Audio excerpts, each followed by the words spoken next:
Kabayan, 2010 Mitsubishi Outlander tayo kabayan. Yan, pagpalit lang tayo ng bumper. So kaliwang side lang kabayan na bumper ha. Yung lower bumper, yung itim, mayroong bago yan. Tapos yung reflector na light. Yung tail light wala yan. Hindi na pinturahan yung pinakagitna na bumper. Ayan, simulan ko na. Tatanggalin natin yung tail light. So pagtanggal natin kabayan, kailangan natin hilahin nun siya para hindi tayo maghila sa labas, sa loob. Medyo mayroon tayong ikalang dyan na panic watt.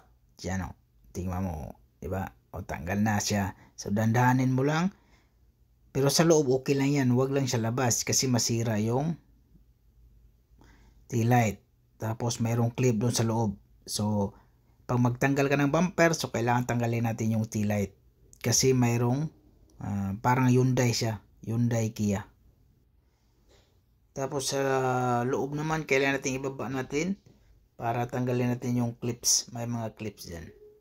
Tapos may tornilyo dyan. Yan o. Clip tapos tornilyo. So Phillips screw lang siya. Yan o. So iba naman ang style nito mga boss kasi yung kabilang side parang kuha lang din siya. Parang Honda CRV. Pwede sa kabilang side lang. Tapos mayroon siyang lower bumper. So itong style na to, ito yung style ng RAV4 ngayon. At saka yung sa Toyota RAV4 saka Honda CRV. Ganyan ang style sa likuran nila. So magkahiwalay, hindi buo.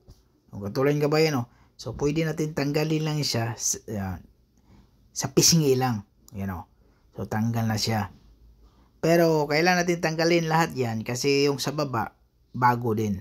So ikakabit ko, tatanggalin ko ngayon tapos ikakabit ko yung bago na lower bumper tapos ikabit ko ulit.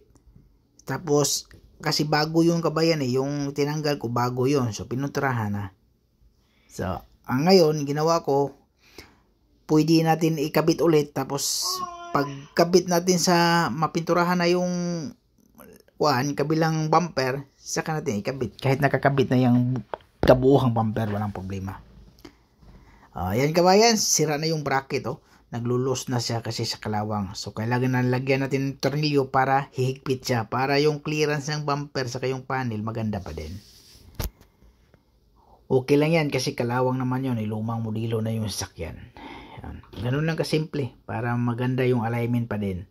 Kasi hindi ka na magka-clip doon sa loob sa may panel kasi basag na yung pangilalim niya kabayan. So kailangan natin tibayin lang siya para yung clip na yan yun magsusuporta sa bumper na para sa alignment niyang maganda. Yan. Kasi yung pinaka-kuan dyan, labi, sira na. Yun. Katulad sa kabila, tinatanggal ko din para ikakabit na natin yung lower bumper. Para continue yung trabaho. Para pagkatapos yung piturahan yung kabilang side, yun lang ikabit natin. So yun kabayan. So basta kabayan, huwag kalimutan mag-subscribe kabayan. Mag-support naman sa ating YouTube channel sa kayong sa Facebook page natin mga boss. Okay? Maraming salamat sa mga magsuporta. Ayan kabayan. Ito kabayan, itong latiro, magandang skill to kabayan. Kung hindi mo gusto mag-aral o kaya yung parang basta ito magabayan, pag ganito ka kabayan, kahit sa Pilipinas lang, mag-experience ka ng ganito, tapos pagkatapos manghingi ka ng certification, okay yan kabayan, kasi talagang in demand to sa buong mundo. So malakas. Alam mo naman tayong Pilipino, kailangan tayong mag-abroad kasi pag sa atin lang tayo magtrabaho, mababa yung sweldo. Katulad ng ganito, kasi pag mekaniko kasi kabayan, mayroong course na ngayon. So itong latiro wala pang course, kahit training ka lang muna sa mga shop. Tapos pagkatapos ng hanap ka ng medyo magandang company na tapos apply ka ng latiro, okay na yan. So yan ang maganda tong latiro na to.